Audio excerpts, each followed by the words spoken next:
तो क्या करेंगे आज? आज हम पढ़ेंगे अगला चैप्टर। और अगला चैप्टर मतलब रिलेशन एंड फंक्शंस।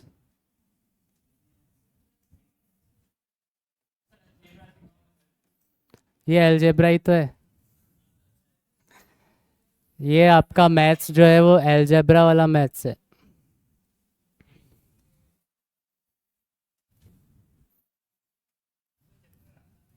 बहुत आसान है, एकदम हंसते खिलते। जितना आपने सीखा, आपने उसमें थोड़ा अब और ऐड करना है।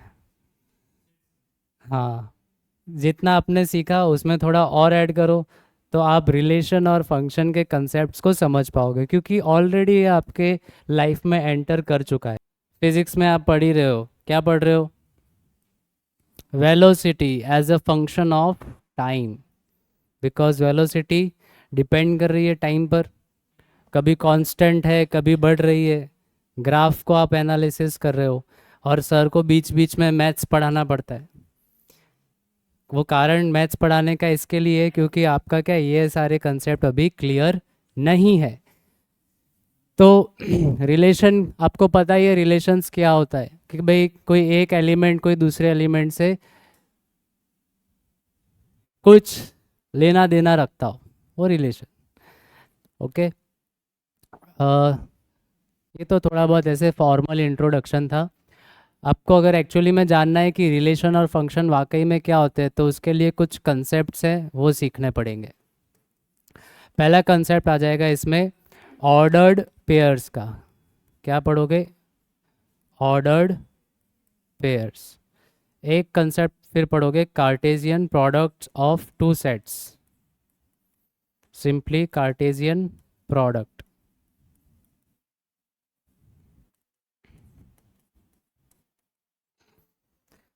उसके बाद आप समझ पाओगे कि रिलेशन क्या होता है।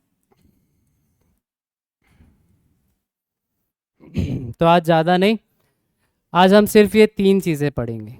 Ordered pair, Cartesian product of two sets, फिर हम उसको थ्री सेट के लिए भी डिफाइन कर देंगे, और जितने सेट का मल्टीप्लाई करना हो उतना करो, बट मामूली आमतौर पर दो सेट का मल्टीप्लिकेशन से काम चल जाता है। ये दोनों सीखने के बाद अपने रिलेशंस क्या होता है वो देख लेंगे। बस आज का काम इतना ही। तो क्या होता है ऑर्डर्ड पेयर?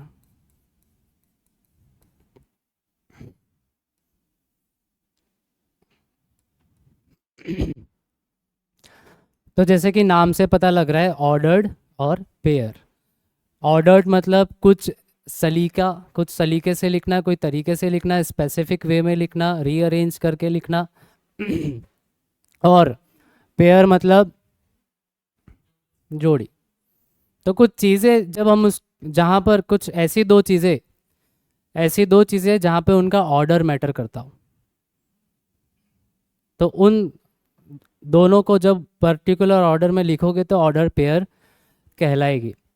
एग्जाम्पल की मदद से समझो। एग्जाम्पल क्या है इसका? कार्टेशियन कोऑर्डिनेट्स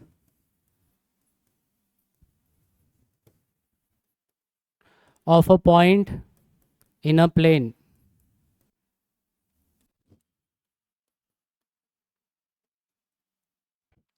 तो कोई प्लेन है, एक्स वाई प्लेन मान लिया। तो इस प्लेन में कोई पॉइंट है, पॉइंट पी। इस पॉइंट पी का कोई एक्स कोऑर्डिनेट होगा, इस पॉइंट का कोई वाई कोऑर्डिनेट होगा। तो एक्स ज़ीरो और वाई ज़ीरो, या एक्स नॉट और वाई नॉट को इसी ऑर्डर में लिखना ज़रूरी है।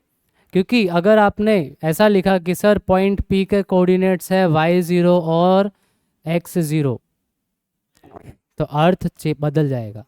मज़ा तो बात की बात है, मतलब बदल जाएगा।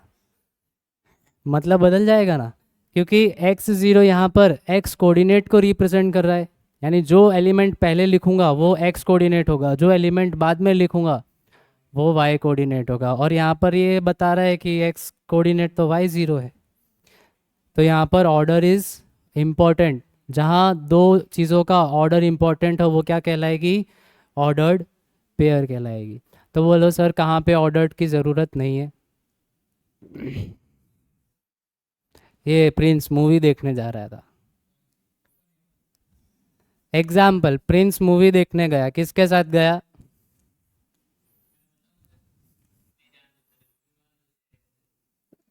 ओके। हाँ तीर। और क्या लो तो। हाँ ओके चलो। अरुण आया नहीं, अरुण को नहीं लिखूंगा। प्रिंस और ताहा मूवी देखने गए। ताहा और प्रिंस मूवी देखने गए, मतलब बदला। तो गए तो प्रिंस और ताहा ही। तो ये ऑर्डर्ड पेयर हुई ना? ये ऑर्डर्ड पेयर नहीं हुई, काट दो दोनों को। काट दिया। तो ये ऑर्डर्ड पेयर नहीं है, मतलब जहाँ पर एलिमेंट्स का ऑर्डर मैटर नहीं करता हो, मतलब उससे चेंज नहीं होता हो, तो वो ऑर्डर्ड पेयर नहीं होती। जैसे कोई दो व्यक्ति के नाम हो गए। ऑर्डर्ड पेयर डेफिनेशन एक बार लिख ले। It is a pair of elements written in specific और फिक्स्ड ऑर्डर। ठीक। पेयर ऑफ एलिमेंट्स, वो एलिमेंट्स कुछ भी हो सकते हैं, नाम, नंबर या ऑब्जेक्ट्स, कुछ भी। एक एग्जांपल, उसका स्टैंडर्ड नोटेशन कैसे लिखते हैं, तो स्मॉल ब्रैकेट्स में उसको लिखते हैं। ठीक। स्मॉल ब्रैकेट्स में लिखने के बाद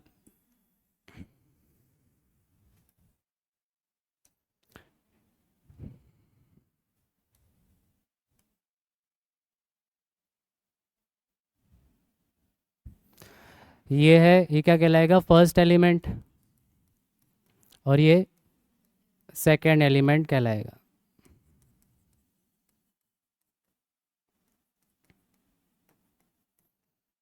तो ये लिखने का तरीका हुआ एक ऑर्डर्ड पेयर को। ऑर्डर्ड पेयर को, ऑर्डर्ड पेयर के जो एलिमेंट्स हैं उनको स्मॉल ब्रैकेट्स में लिख के बीच में कॉमा लगा के फर्स्ट और सेकंड एलिमेंट, ये चीज़ हो गई। और अपने एग्जांपल देखे तो जैसे नहीं, आप कोई फॉर्म भरते हो तो कभी कभी ऐसा लिखा रहता है कि पहले सरनेम लिखनी है, फिर नाम लिखना है।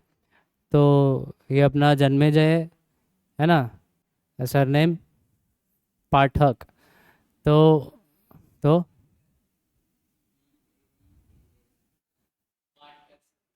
ओके, एक मिनट, सिंधव, चलो। तो सिंधव प्रिंस ने क्या किया, अभी यहाँ पे ऐसा लिख दिया, प्रिंस सिंधव। तो मतलब चेंज हो गया ना अब। तो जहाँ पर ऐसा चीज़ लिखा है कि पहले सरनेम है फिर नेम है, तो वहाँ पर फिर वो नाम और सरनेम भी ऑर्डर्ड पेयर हो गई। कभी कभी बच्चों ऐसा भी होता है, सरनेम, नेम, फादर्स नेम, तो वहाँ पे वो क्या कहलाएगा, ऑर्डर्ड ट्रिपलेट्स। दो हो तो पेयर, तीन हो तो ट्रिपलेट्स। तो जहाँ पर तीन एलिमेंट्स का ऑर्डर ज़रूरी है वो ऑर्डर्ड ट्रिपलेट कहलाता है। तो ऑर्डर्ड पेयर और ट्रिपलेट आया समझ में। एक इम्पॉर्टेंट बात नोट करेंगे, आप लोगों ने नोट कर ही ली होगी कि A B is not equal to B A. Order change कर दोगे, ऑर्डर पेयर चेंज हो जाएगी। ठीक। तो एक example,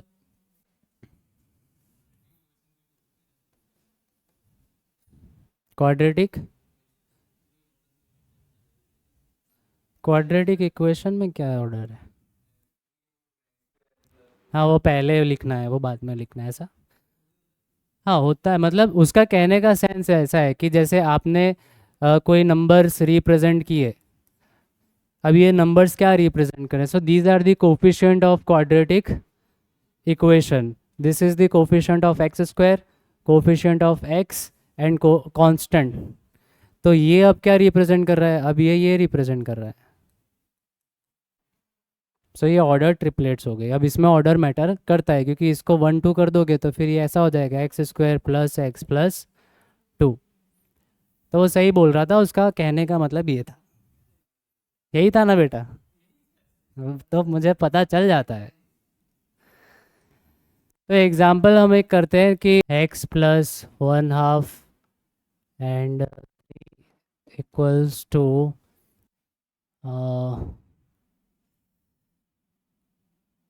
5.5 equals to y minus 1/2। ये दो ऑर्डर्ड पेयर्स है। This and this represents same ordered pair, then find x and y।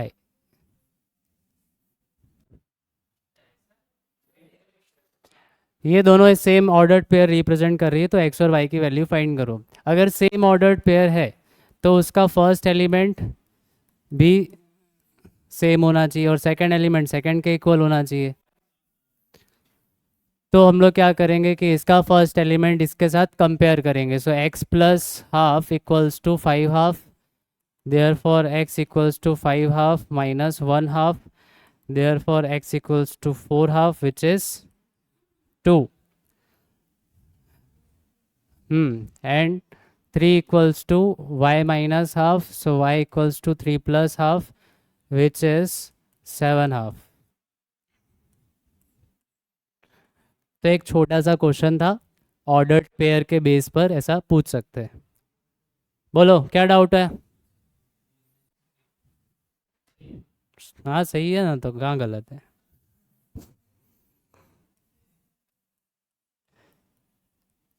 बहुत अच्छे। अब पढ़ेंगे कार्टेशियन प्रोडक्ट।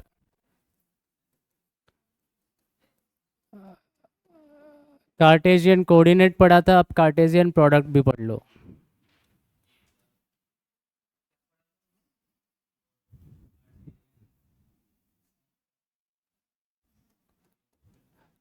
हम इसमें पहला टॉपिक ले लेंगे, टू सेट्स का मल्टीप्लाई हम करेंगे। तो मान लीजिए कि आपके पास एक सेट है x y z एलिमेंट्स का और एक सेट है 1 2 3 एलिमेंट्स का। तो इन दोनों सेट्स का जो प्रोडक्ट है a इंटू बी या a क्रॉस बी कैसे डिफाइन होता है? तो सेट ए के एक एलिमेंट्स का ऑर्डर्ड पेयर सभी के साथ बनाना है। यानी आप ए से बी तक जितनी ऑर्डर्ड पेयर्स बना सको उतनी सारी बना दो और इसमें रख दो। तो x की ऑर्डर्ड पेयर 1 के साथ क्या हो जाएगी? x1। x की ऑर्डर्ड पेयर 2 के साथ x2 x3, फिर y1 y2 y3 z1 z2 and z3। So this is how multiplication या प्रोडक्ट दो सेट का डिफाइन होता है। ओके तो मैं यहाँ पर डेफिनेशन क्या लिख सकता हूँ? For two non empty sets, दो सेट लिए मैंने, कैसे? Non empty, A and B. So A into B is defined as set of all ordered pairs, such that first element belongs to first set and second element belongs to second set। So this is how definition होती है। एक minute, थोड़ा box में इसको रख दो। कहाँ दिक्कत आई आपको? यहीं पे। तो देखो इसको देख लो, ए क्रॉस बी इक्वल्स टू, हम क्या करेंगे यहाँ पर ऑर्डर्ड पेयर्स के सेट बनाएंगे। ये पहली ऑर्डर्ड पेयर है जिसका पहला एलिमेंट ए में से होना चाहिए और दूसरा एलिमेंट होना चाहिए बी में से, वो भी हो गया। अब इसका पहला एलिमेंट रखा, उसका दूसरा, फिर इसका पहला एलिमेंट, उसका तीसरा। तो ये वही तो लिखा है कि पहला एलिमेंट ए में से होना चाहिए और दूसरा एलिमेंट बी में से होना चाहिए। और इसका क्या मतलब है? Set of all ordered pairs. अपने को सारे ऑर्डर्ड पेयर्स बना देनी है ए से बी तक की।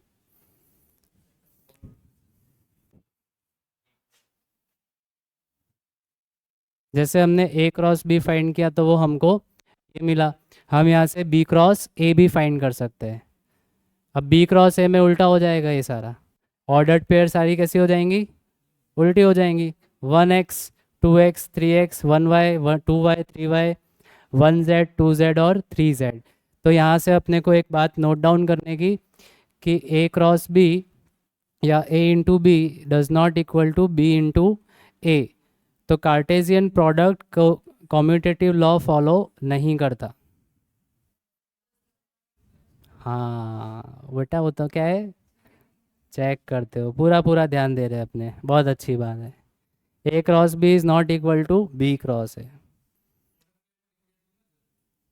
और हाँ, ये और सेट, ये दो सेट्स के लिए ही लिखा है हमने, ये दोनों सेट्स है। तो ये जो इनटू है वो क्या शो कर रहा है, Cartesian product of two sets, और कोई प्रोडक्ट होता भी नहीं, ये दो ही प्रोडक्ट अपने होते हैं। तो एक बात और नोट करेंगे यहाँ पर, ये जो हमने लिखा सेट ए क्रॉस बी, ये एक सेट है, सेट ऑफ ऑर्डर्ड पेयर्स है। तो उसको और कैसे आप रिप्रेजेंट कर सकते हो,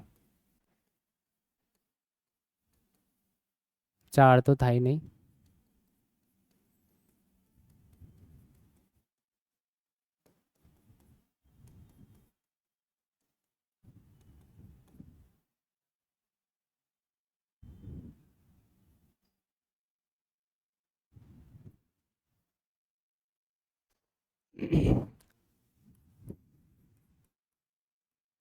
थोड़ा अच्छे से उसको रिप्रेजेंट करें ना, और कैसा रिप्रेजेंटेशन होगा, तो विजुअल, मतलब देखने से थोड़ा अच्छा लगे। तो एक साइड हम लोग क्या करेंगे, एक साइड हम सेट ए के एलिमेंट्स लिख देंगे, सेट ए के एलिमेंट्स अपने को यहाँ लिखने हैं। तो सेट ए में एलिमेंट्स थे एक्स वाई और जेड, सेट बी में एलिमेंट्स थे 1 2 और 3, और ऊपर उसका नामकरण दे दो कि भैया बी के हैं ये, और ये सब बच्चे ए के हैं। फिर ये ए के एक्स वाले बच्चे ने बी के 1 वाले बच्चे के साथ सेट बना लिया। अब वहाँ समझ रहे हो, तो टोटल कितने सेट बनेंगे,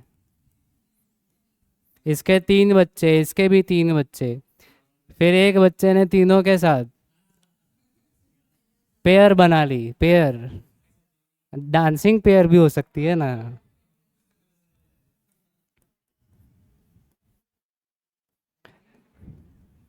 तो देखो ऐसे भी रिप्रेजेंट कर सकते हैं ना।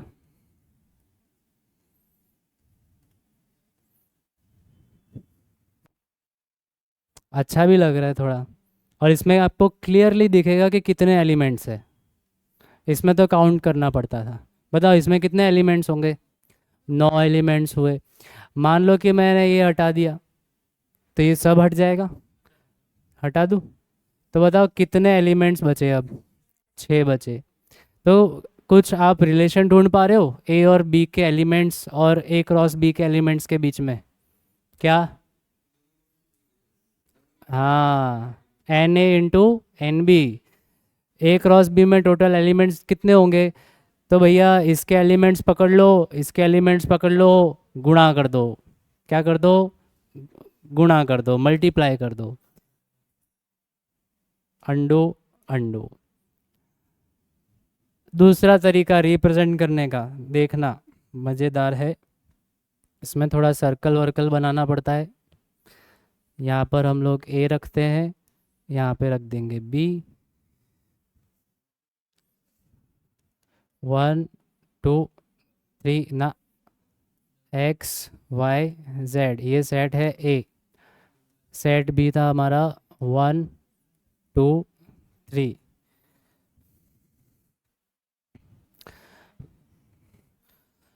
तो एक्स का ऑर्डर्ड पेयर 1 के साथ भी बनाई, एक्स की ऑर्डर्ड पेयर 2 के साथ भी बनाई, 3 के साथ भी बनाई, वाई की ऑर्डर्ड पेयर 1 के साथ, 2 के साथ और 3 के साथ, जेड की ऑर्डर्ड पेयर 1 के साथ, 2 के साथ और 3 के साथ।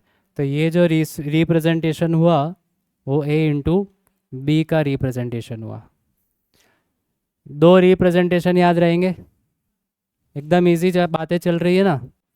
तो बस अब वो एक पॉइंट नोट डाउन करो और ये टॉपिक हो जाएगा पूरा। If n A equals to p, मतलब सेट ए में कितने एलिमेंट्स है, p एलिमेंट्स है, and n B equals to q, set B में q एलिमेंट्स है, then number of elements present in a into B is p into Q.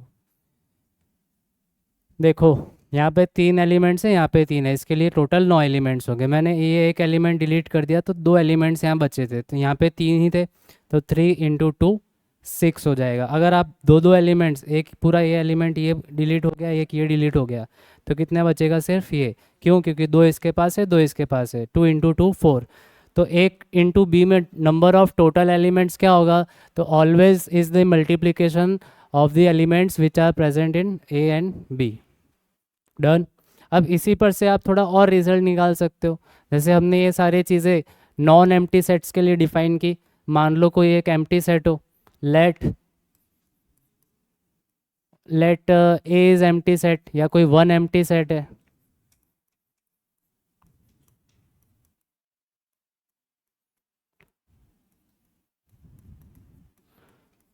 और B क्या है, कोई डिफाइनाइट सेट है,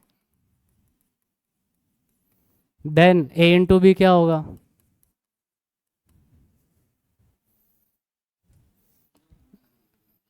नंबर ऑफ एलिमेंट्स प्रेजेंट इन कितने होंगे, 0। नंबर ऑफ एलिमेंट प्रेजेंट 0 है, तो ए इंटू बी 5 नहीं हुआ। आपने 0 क्यों बोला? क्योंकि number of elements A cross B में 0 थे। अब जिसके पास 0 एलिमेंट्स होते हैं वो सेट कौन सा होता है, तो 5 सेट, एम्प्टी सेट होता है।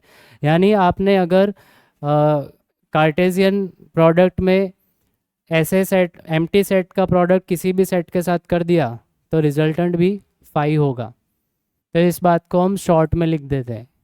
कैसे लिखोगे, तो 5 इंटू ए इक्वल्स टू 5,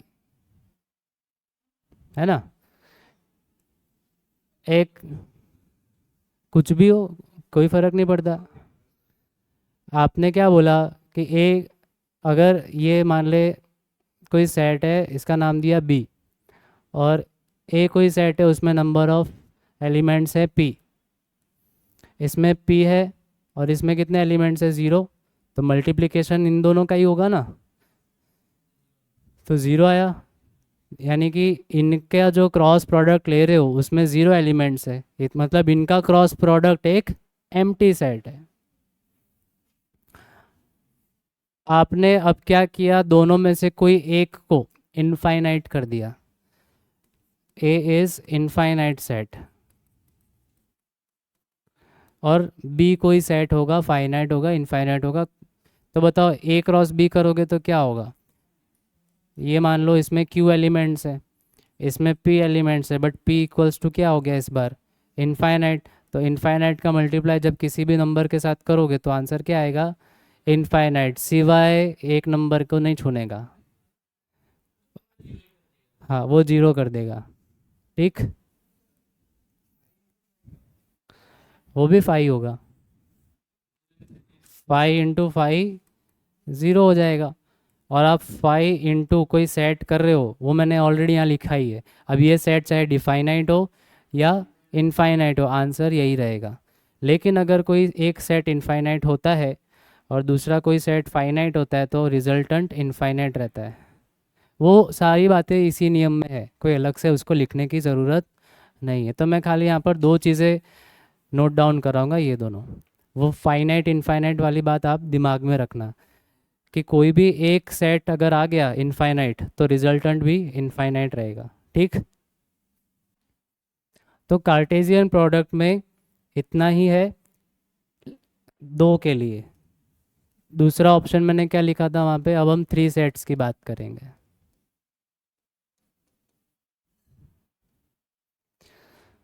तो 3 सेट का मल्टीप्लाई करेंगे, A cross A is set of all ordered triplets, order triplets चलेंगी, such that A1 belongs to A. अब यहाँ पे मैंने सारे सेम एलिमेंट्स रखे हैं, तो A1 A2 and A3 all belongs to A. So ये हो गया 3 सेट का मल्टीप्लिकेशन। कोई एग्जांपल आपको करना है? पहले इसका एग्जांपल कर लो चलो।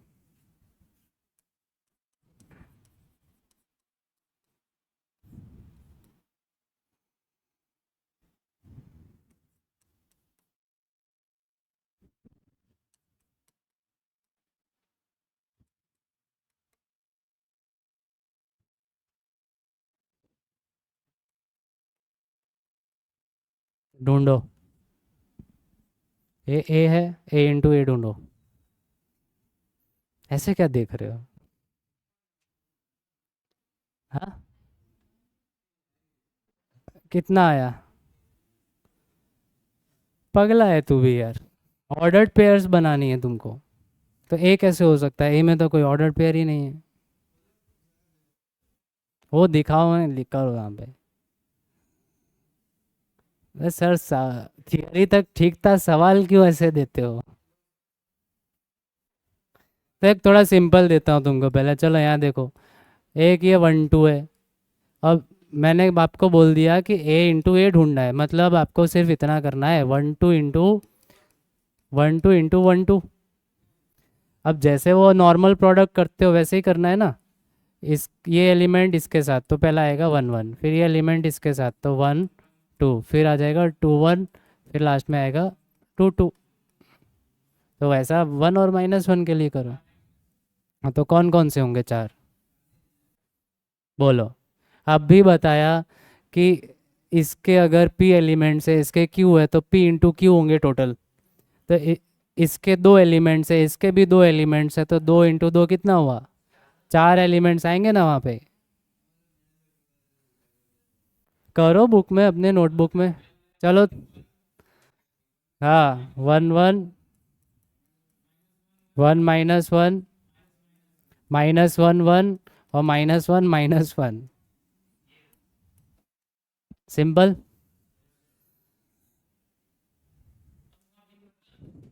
देखो, 1 का 1 के साथ, 1 का -1 के साथ, -1 का 1 के साथ, और -1 का -1 के साथ। जन्मे जय। आ रहा है समझ में? एक चलो और एग्जाम्पल कर लो।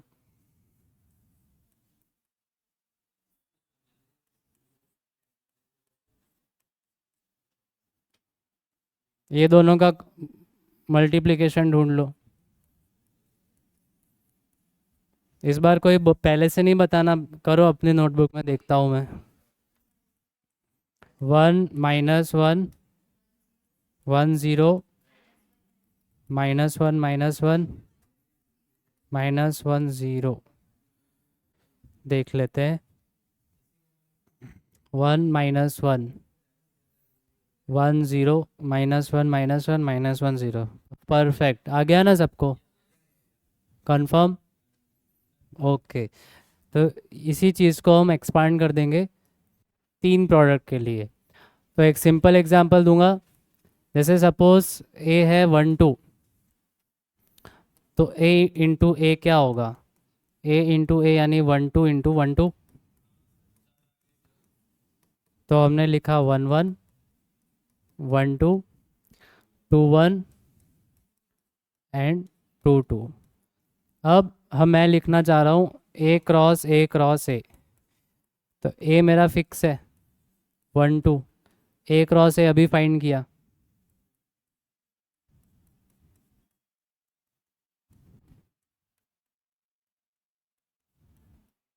इसमें आपको ऑर्डर्ड ट्रिपलेट मिलेगी। क्या मिलेगी? Ordered triplets. यानी कि ये अभी पेयर है, यानी कि इसमें ये वाला एलिमेंट ऐड कर देना है। और अब क्योंकि हम इस यहाँ पर ए मान लिए हैं, तो इसके एलिमेंट्स को पहले लिखना है। तो ये जो 1 है वो लिख दिया, अब बाकी के 1 यहाँ लिख रहा हूँ। हो गए ऑर्डर्ड ट्रिपलेट। 1 1 1। हमने देखो ऐसा किया है, ये और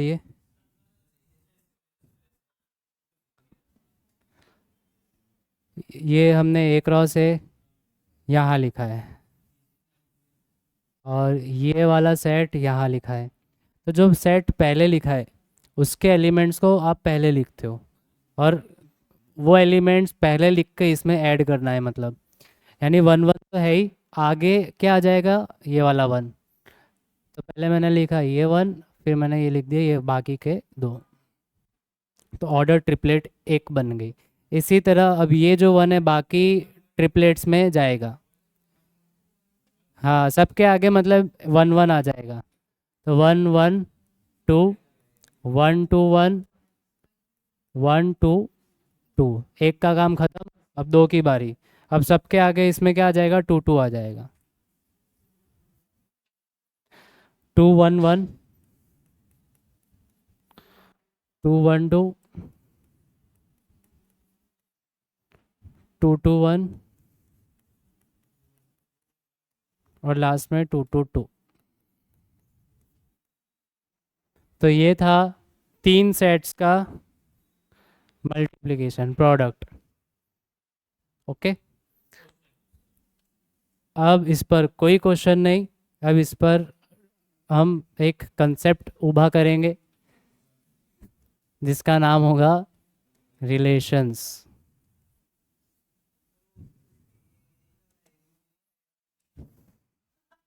है,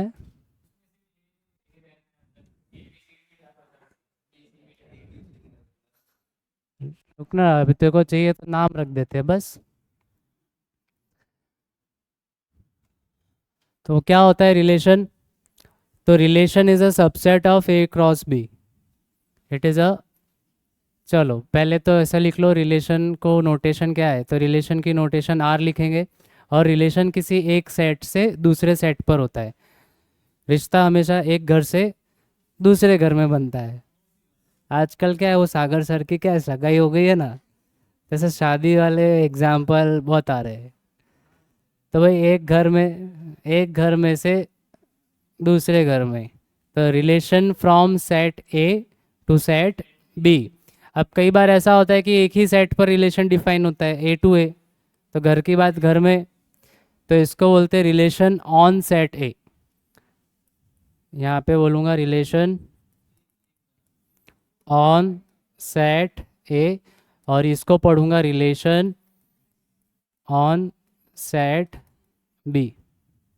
ए क्या कुछ भी, relation from set A to set B, यानी ये रिलेशन ए टू बी है और ये रिलेशन ऑन ए है। तो हमें फिर से कोई दो नॉन एम्प्टी सेट्स चाहिए। Let A and B be two non empty sets. Okay, relation from A to B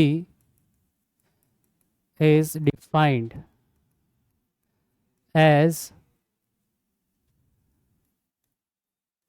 subset of A into B obtained by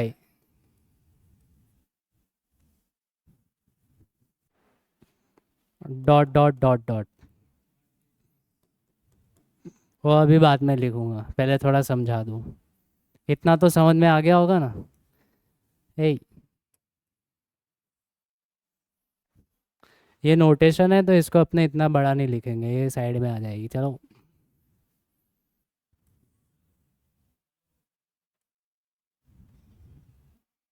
वो जूम करके क्लियर दिखेगा। एक एग्जांपल लो, एक सेट बनाते हैं हम, 1 2 3 4 5। एक सेट बनाओ 1 2 3 4 5 6 7 8 9 10, 10 पे बस। अब आप इसका ए क्रॉस भी फाइंड कर पाओगे तो सर बहुत बड़ा काम है, क्योंकि इसमें तो बहुत सारे एलिमेंट होंगे। इसमें कितने एलिमेंट होंगे, 50, 5 इसमें 10 उसमें, 50 एलिमेंट्स होंगे। तो ए क्रॉस भी नहीं फाइंड करना, क्या फाइंड करना है, तो भाई सबसेट फाइंड करो उसका। क्या फाइंड करो, सबसेट ए इंटू बी का, ऑप्टेंड बाय कैसे मिलेगा, तो सबसेट कैसा होना चाहिए, वो वो सबसेट ऐसा होना चाहिए कि उसकी जो ऑर्डर्ड पेयर्स होंगी उसका फर्स्ट और सेकंड एलिमेंट कुछ रिलेटेड होना चाहिए। क्या होना चाहिए? रिलेटेड होना चाहिए। So I can write B equals to 2A। मैंने सारी ऑर्डर्ड पेयर्स नहीं लिखनी। A क्रॉस B में तो 50 ऑर्डर्ड पेयर्स आएगी, बट 50 की 50 नहीं चाहिए मुझे। मुझे तो सिर्फ वो चाहिए, वो ऑर्डर्ड पेयर्स चाहिए जिनके फर्स्ट और सेकंड एलिमेंट में ये रिलेशन हो। So, अभी समझाते हैं। तो आप मेरे को बताओ, B किसका डबल होना चाहिए? A का डबल होना चाहिए, यानी हमारा जो सेकंड एलिमेंट है वो फर्स्ट एलिमेंट का डबल होना चाहिए। हमें खाली वही ऑर्डर्ड पेयर लेनी है। तो ये 1 के साथ कौन कौन आ जाएगा? सिर्फ 2 आएगा। अच्छा, सिर्फ प्रोडक्ट की बात करता, कार्टेशियन प्रोडक्ट की बात करता तो 1 के साथ 1 भी आता, 1 के साथ 2 आता, 3 4 सब आते 10 तक। लेकिन उस क्रॉस प्रोडक्ट की बात मैं नहीं कर रहा, मैं उस क्रॉस प्रोडक्ट के सबसेट की बात कर रहा हूँ कि जिसमें फर्स्ट और सेकंड एलिमेंट रिलेटेड होना चाहिए। और रिश्ता मैंने दे दिया, ये रिश्ता होना चाहिए। तो सीधी सी बात है कि 1 के साथ कौन आएगा सामने? 2। तो इस रिलेशन का पहला एलिमेंट कौन होगा? 1 2। दूसरा एलिमेंट क्या होगा? 2 4। तीसरा 3 6। चौथा, पांचवा, कहाँ से 6 12? 6 तो है ही नहीं, यहाँ पर 6 नहीं है। 6 होता तो सोचते, बट वहाँ 12 नहीं था। So this is called relation from set A to set B. क्या कहेंगे इसको? Relation from set A to set B which is a subset of A cross B. आप देखो, ये जितना भी आपने एलिमेंट्स लिखा है वो सबका सब ए क्रॉस बी में होगा ही होगा। 50 एलिमेंट्स थे वहाँ, तो उन 50 में से 1 2 3 4 5 5 मैंने यहाँ लिखे। और सिर्फ 5 एलिमेंट्स ही ऐसे हैं कि जिनके फर्स्ट और सेकंड और एलिमेंट्स में ये रिलेशनशिप है। उस 50 में से, 50 में से 5 ही एलिमेंट्स ऐसे, 5 ऑर्डर्ड पेयर ऐसे मिलेंगे कि जिसमें ये रिलेशन फॉलो हो रहा है। तो हमने जो रिलेशन डिफाइन किया है उसके ये सारे एलिमेंट्स मिलेंगे। तो डेफिनेशन को कंप्लीट करो। तो 2 नॉन एम्प्टी सेट हमने कंसीडर कर लिए थे। फिर relation from A to B is defined as subset of A cross B, हमने सबसेट बनाया। लेकिन ऑब्टेन कैसे किया?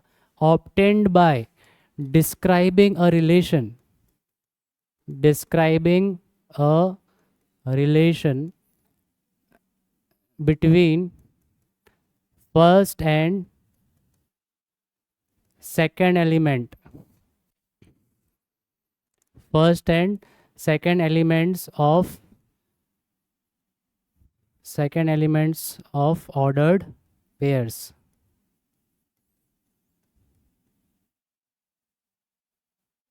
of A cross B। A cross B की ऑर्डर्ड पेयर्स के फर्स्ट और सेकंड एलिमेंट्स के बीच में रिश्ता डिस्क्राइब करके जो सबसेट मिला ए क्रॉस बी का, उसी को रिलेशन कहा ए टू बी। फिर से एक बार सुन लो, बहुत सीधी बात, कोई बड़ी बात नहीं है बच्चों। ये तो आप जो पढ़ रहे हो ना फिजिक्स में, उससे तो मैं आपको बहुत छोटी छोटी बातें बता रहा हूँ।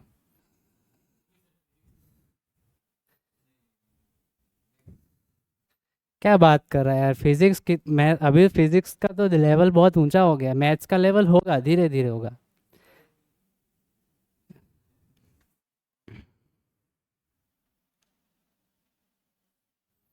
फिर से एक बार बोलता हूँ, देखो डेफिनेशन है ना इंग्लिश की उल्टी पढ़ने की। ए ए क्रॉस बी की ऑर्डर्ड पेयर्स के फर्स्ट और सेकंड एलिमेंट्स में कोई रिलेशन डिस्क्राइब करके ए क्रॉस बी का जो सबसेट मिलेगा उसी को relation from A to B कहेंगे। हमने वही किया ना, हमने सेट ए और सेट बी के, एक मिनट उल्टा पढ़ने का ना क्या, हाँ, ए क्रॉस बी की ऑर्डर्ड पेयर्स बहुत सारी थी, 50 थी। उन 50 में से 50 ऑर्डर्ड पेयर्स के फर्स्ट और सेकंड एलिमेंट के बीच में हमने एक रिलेशन डिफाइन कर दिया और उसी के बेसिस पर उसका एक सबसेट ले लिया, हो गया रिलेशन। Okay done. तो रिलेशन को रिप्रेजेंट करूँ इसको, देखो मज़ा आएगा।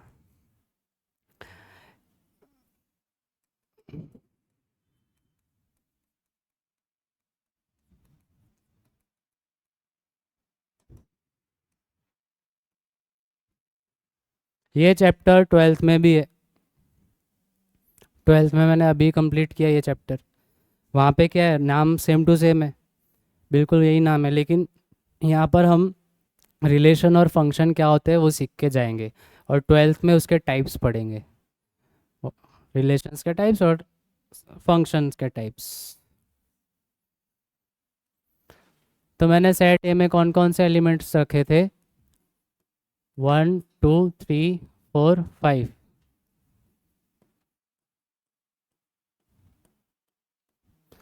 यहाँ पे 1 2 3 4 5 6 7 8 9 10।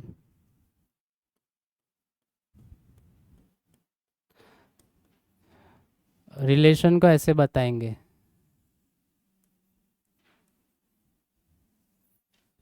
ये एरो क्या बता रही है कि ए टू बी है। ओके, क्वेश्चन ऐसा आ सकता है आपको एग्जाम में कि आपको ऐसा डायग्राम देंगे, इसको भी वेन डायग्राम बोल सकते हो आप, क्योंकि ये एक सेट ए है, सेट ए के एलिमेंट्स का रिलेशन आप बता रहे हो किसके साथ है, तो दो सेट के एलिमेंट्स रिलेट कर रहे हैं, तो 1 is related to 2, 1 is related to 2, 2 is related to 4, 3 is related to 6, 4 is related to 8 and 5 is related to 10। तो हाँ, तो आपको एग्ज़ाम में ऐसा क्वेश्चन दे सकते हैं, ये डायग्राम दे देंगे और बोलेंगे कि इस रिलेशन का सेट बिल्डर फॉर्म लिखो। So this is set builder form, this is set builder form, this is roster form, और उसी रिलेशन का ये वेन डायग्राम है। तो आपको फर्स्ट और सेकंड एलिमेंट्स का रिलेशन आइडेंटिफाई करके फिर आगे बढ़ने का। बोलो इसमें कोई दिक्कत, कैसा रिलेशन है ये, बढ़िया है, 1 to 1 रिलेशन चल रहा है, कैसा रिलेशन चल रहा है, कैसा रिलेशन चल रहा है, 1 to 1। ओके, वो बात अपने 12th में करेंगे। अब इसमें मुझे आपको एक चीज़ और बतानी है, जो कि है रेंज, डोमेन, को डोमेन और रेंज, ऐसा सब बताना है। तो डोमेन ऑफ रिलेशन क्या पढ़ेंगे, domain of relation from set A to B क्या होता है। तो मान लिया कि ये यही इसी रिलेशन की बात कर रहा हूँ मैं, तो कोई रिलेशन है उसमें आपने ऑर्डर्ड पेयर्स लिख दी, 4 5 10 जितनी भी ऑर्डर्ड पेयर्स है, उन ऑर्डर्ड पेयर्स के फर्स्ट एलिमेंट्स का सेट लोगे आप, क्या लोगे, फर्स्ट एलिमेंट्स का सेट कंसिडर करेंगे। तो फर्स्ट एलिमेंट का सेट कंसिडर करो तो वही उस रिलेशन का डोमेन कहलाएगा। So domain is nothing but the set of all first elements, all first elements in R, R for relation. तो मैं कहूँ कि मैंने जो अभी अभी रिलेशन डिफाइन किया उसके फर्स्ट एलिमेंट्स का सेट क्या होगा, 1 2 3 4, ये यही तो होगा, 1 2 3 4 5। तो इसी को क्या बोल दूंगा, डोमेन बोल दूंगा, डोमेन ऑफ रिलेशन आर। और अब रेंज क्या होती है, तो जब आप सेकेंड एलिमेंट्स का सेट कंसीडर कर लोगे, set of all second elements in are, तो यहाँ इस पर्टिकुलर एग्जाम्पल में रेंज क्या है, रेंज है 2 4 6 8 10। 1 नहीं है क्योंकि 1 किसी के साथ रिलेटेड नहीं है, तो वो ऑर्डर्ड पेयर में लिखा भी नहीं था हमने। देखो सेट ऑफ फर्स्ट एलिमेंट्स मतलब 1 2 3 4 5, तो इसका डोमेन होगा 1 2 3 4 5। इस फंक्शन इस रिलेशन की रेंज होगी 2 4 6 8 10। जो सेकंड सेट है वो क्या है, इसको बोल देंगे को डोमेन। और ये क्या था, डोमेन। तो रिलेशन कहाँ लिखा है हमने, फ्रॉम ये relation from set A to B में जो पहला सेट होता है वो क्या होता है, डोमेन हो जाता है, सेकंड सेट को डोमेन हो जाता है, और जो सेकंड एलिमेंट्स का सेट बनता है वो रेंज बनता है। आ गई बात समझ में?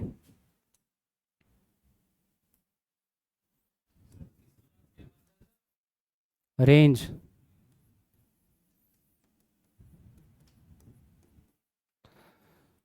This is domain of relation, this is codomain of relation.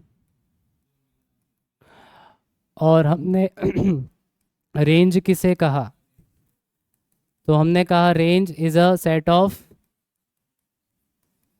All second elements.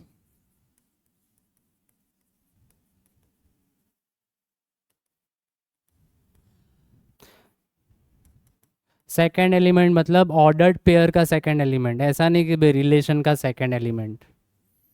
Relation का सेकेंड एलिमेंट क्या होगा? ये रिलेशन का फर्स्ट एलिमेंट है, ये सेकेंड एलिमेंट है, ऐसा मत समझना। ऐसा नहीं, ये रिलेशन की जो ऑर्डर्ड पेयर्स है उनका सेकेंड एलिमेंट। ठीक, तो एक बात नोट करी आपने, देखो कोडोमेन क्या है? तो 1 2 3 4 5 6 7 8। रेंज क्या है? रेंज है 2 4 6 8 10। अपने को पता है कि रेंज हमेशा यहीं से मिलने वाली है, क्योंकि इसका एलिमेंट आप उसके साथ मतलब रिलेट कराओगे। तो एक बात तो तय है कि जो भी रेंज के एलिमेंट्स होंगे वो कोडोमेन के एलिमेंट्स भी होंगे। So range is a subset of codomain. आई बात समझ में? हेली, पक्का ना? इसका एलिमेंट इसके साथ रिलेट कराना है, तो ज़रूरी नहीं है कि सारे के सारे एलिमेंट रिलेटेड हो जाएंगे। जैसे कि 1 का रिलेशन 2 के साथ आया, 1 के साथ नहीं आया। इनफैक्ट 1 का रिलेशन किसी के साथ आया ही नहीं, क्योंकि 1 जिसका डबल है वो इधर है नहीं। 1 तो 0.5 का डबल है, बट 0.5 यहाँ पे नहीं था, तो 1 कैसा रह गया? सिंगल रह गया। 1 सिंगल रह गया, तो सीधी सी बात है कि वो रेंज में आना नहीं है। रेंज तो हम किसकी बनाएंगे कि जो भाई रिलेटेड हो चुके हैं, इसका हो चुका, इसका हो चुका, इसका भी, तो वो रेंज में आ रहा है। तो जो सिंगल वाले वो तो यहाँ पे रहेंगे। तो हमने ये देखा कि जो रेंज के एलिमेंट्स है जैसे 2 4 6 8 10 वो ऑलरेडी कोडोमेन में है ही, क्योंकि वो एक ज़माने में वो भी सिंगल थे। बराबर। So it is a range is a subset of codomain.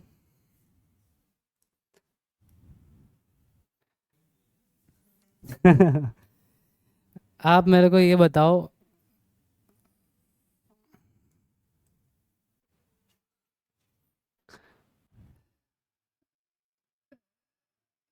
Set A में 2 एलिमेंट्स है और सेट बी में 3 एलिमेंट्स है। आप relation from A to B कितने डिफाइन कर पाओगे? How many relations you can define?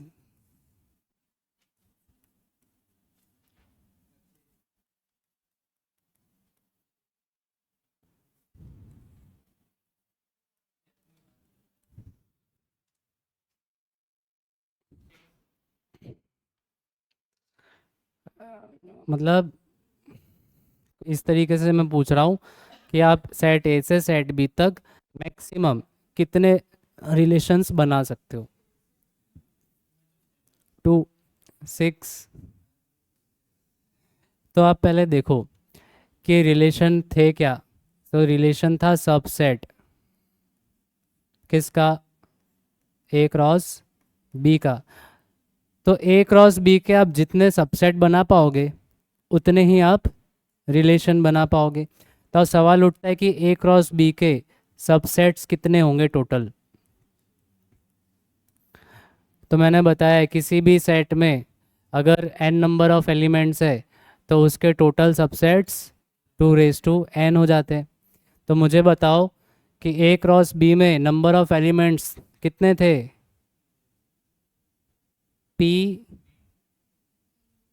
p into q. मेरे बच्चे भूल जाते हैं थोड़ा थोड़ा। देखो ये रहा, अगर ए में p एलिमेंट्स हो और b में q एलिमेंट्स हो तो a क्रॉस b में पी क्यू एलिमेंट्स होते हैं, और यानी कि ए क्रॉस बी के टोटल सबसेट्स कितने बना सकते हो आप, 2 पी क्यू। और जितने सबसेट बना सकते हो उतने ही आप उसमें रिलेशन डिफाइन कर सकते हो, because relation is a subset of A cross B. तो मैंने पी और क्यू की वैल्यू वहाँ पर उस क्वेश्चन में दी थी।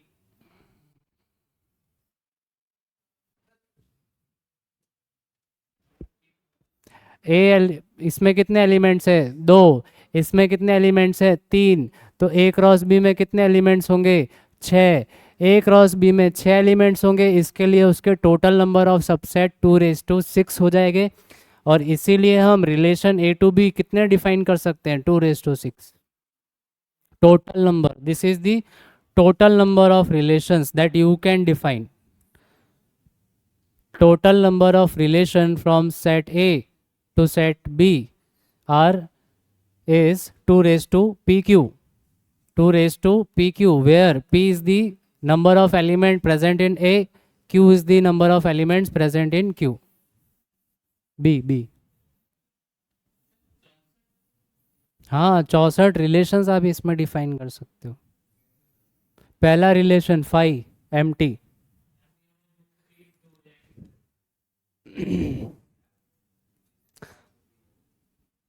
रिलेशन क्या है, ऑर्डर्ड पेयर्स का सेट है। तो आप इसमें ऑर्डर्ड पेयर्स बनाते जाओ, एक मैंने बना दी फाइव, दूसरी आप ऑर्डर्ड पेयर ये बना दो सिंगल एकदम, तो एक दूसरा रिलेशन मिला। फिर आप और ऐसी बना सकते हो, 1 y, इसको सेट में रखने का, ये एक दूसरा रिलेशन है। फिर 1 को z के साथ रिलेट कर दिया, एक तीसरा रिलेशन। ओके, फिर इसी तरह 2 का बन जाएगा, 2x 2y 2z, कितने हो गए, 6 तो यही हो गए, और एक वो 7 हो गया। फिर आप 1 का रिलेशन x के साथ करवाओ, फिर 1 का साथ y, अब 2 आएंगे ना भाई। ये एक ऐसा रिलेशन है कि जिसमें 1 और x ही रिलेटेड है, ये एक ऐसा रिलेशन है 1 x के साथ भी रिलेटेड है, 1 y के साथ भी रिलेटेड है। तो ऐसे कितने सारे बने, सो this is how you got 64। अब 64 थोड़ी बनाने बैठेंगे, अपने को पता है कि ए क्रॉस बी के जितने सबसेट होंगे उतने total number of relation upon define कर सकते हैं। और सबसेट हमने देखा कि कितने होते हैं, 2 रेज टू pq।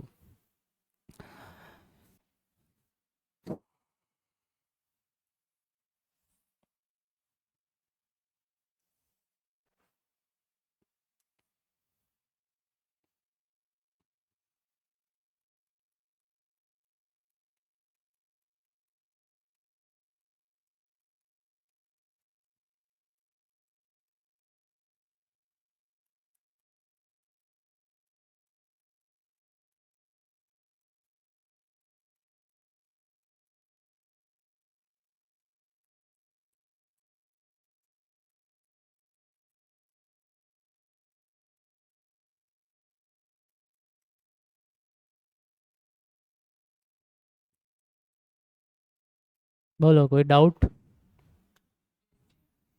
ए में p एलिमेंट्स है, बी में q एलिमेंट्स है, तो ए क्रॉस बी में पी क्यू एलिमेंट्स होंगे। तो ए क्रॉस बी के total subset 2 raise to pq, जितने सबसेट उतने रिलेशन। ओके, तो रिलेशन में मैंने आपको रेंज बता दिया, डोमेन बता दिया, कोडोमेन बता दिया, नंबर ऑफ टोटल रिलेशंस भी बता दिए। तो बताने का काम तो पूरा हुआ, तो पूछने का काम चालू करते हैं। चलो छोटे छोटे प्यारे प्यारे रिलेशन बनाएंगे बच्चों, बड़ा मज़ा आएगा। एक सेट ए ले लेते हैं हम, ठीक है।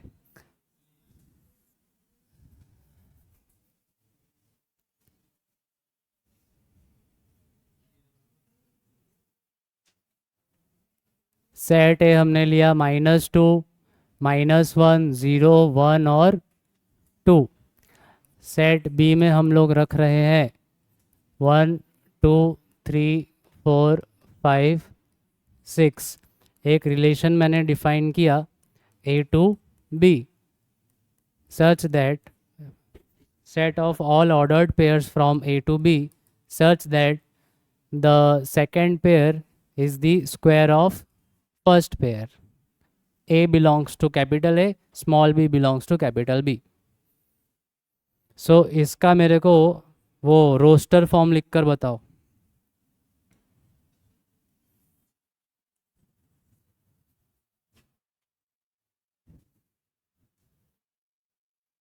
रोस्टर फॉर्म भी लिखना है, डोमेन लिखना है, और को डोमेन रेंज लिखनी है।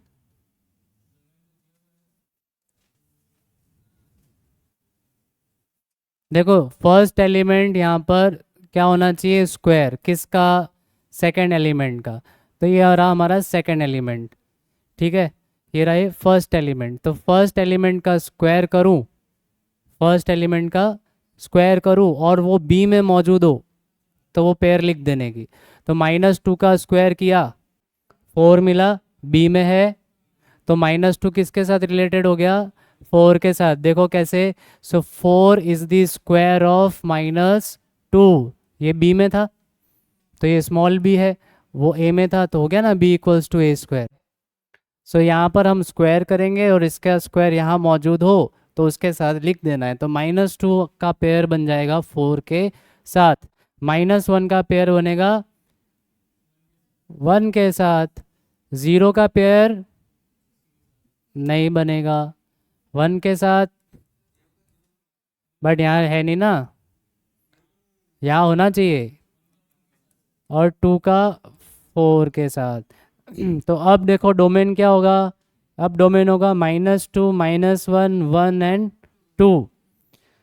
द रेंज इज, रेंज बहुत कम आई इसकी, रेंज कितनी है सिर्फ 1 और 4।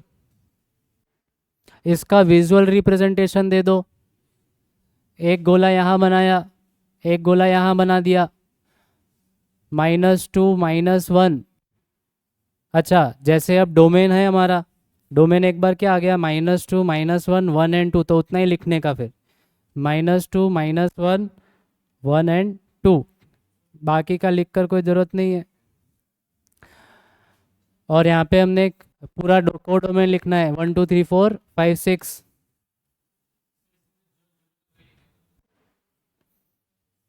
नहीं वो नहीं, कोड डोमेन पूरा लिखना है।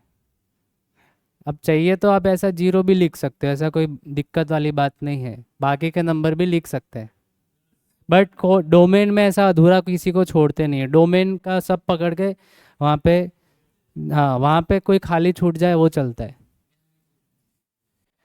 तो बोलो, -2 4, 2 का भी 4, -1 का 1 और 1 का भी 1।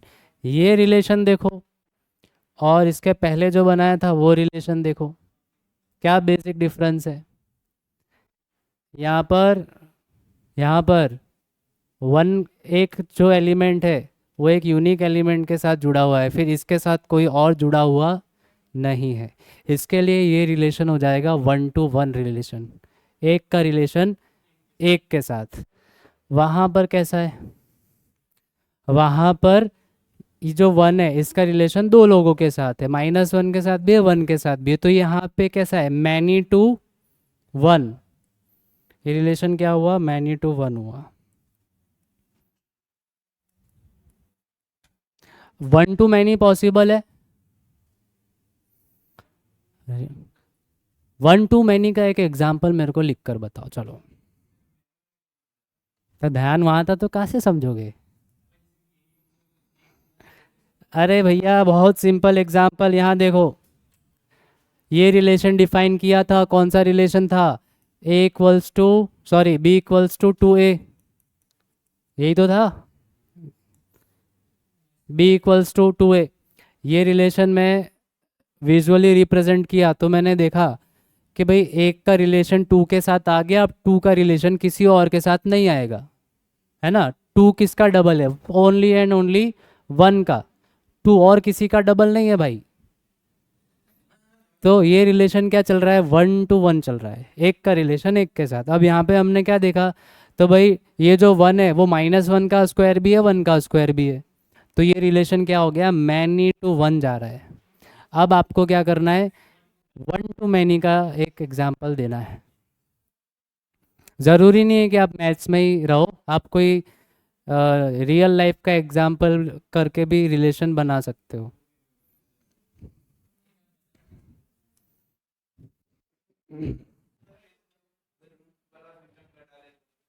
हाँ, बहुत अच्छी बात, बहुत बढ़िया बताया आपने। वो यही तो होगा। देखो यहाँ पर अभी क्या चल रहा है, ये अगर माइनस को मैं छोड़ दूँ तो these are the square roots and वो नंबर्स होंगे। तो मैं यही रिलेशन अगर ऐसे डिफाइन कर दूँ, ये सेट है ये सेट भी, और रिलेशन को बोल दूँ स्क्वायर रूट वाला, तो वो one two many many one two many हो जाएगा। वेरी गुड, बहुत बढ़िया प्रिंस, क्या बात है। और कोई एग्जांपल सोच सकता है ऐसा? बाकियों ने नहीं सोचा ना। बोलो बच्चा लोग, एग्जाम्पल सोचो। One two many, one two many, एक का रिलेशन बहुत के साथ, बहुत का रिलेशन एक के साथ, एक का रिलेशन एक के साथ।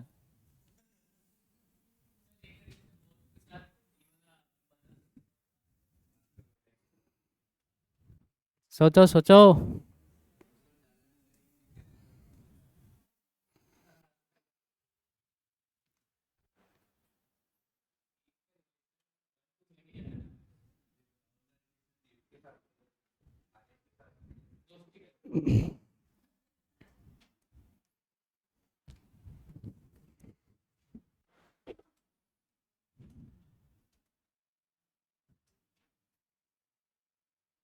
हम्म,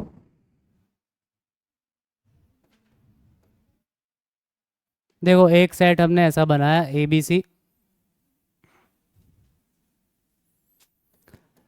एक सेट हम बना रहे हैं नाम का। तो भाई ए से आकाश हो गया है, फिर बी से कोई है क्लास में? कोई नहीं है। चलो भानु रख लेते हैं, बबलू भी रख लेते हैं। सी से सी से चंदू रख लेते हैं। डी से दिव्या रख लेते हैं। बराबर। अभी मैं रिलेशन डिफाइन कर रहा हूँ सेट ए से सेट बी में। तो set of all ordered pairs such that A is a A is the initial letter of name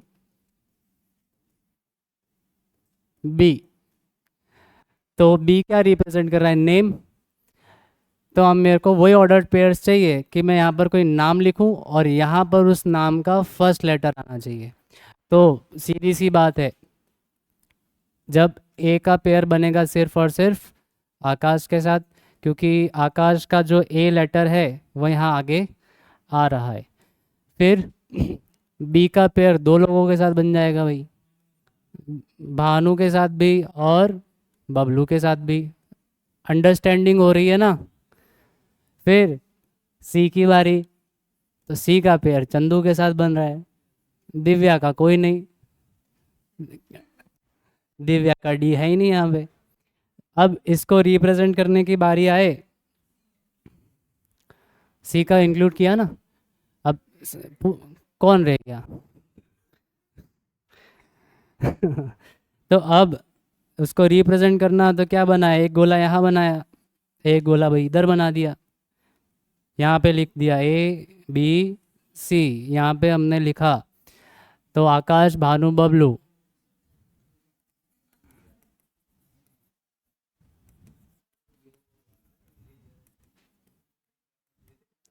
और चंदू और एक दिव्या।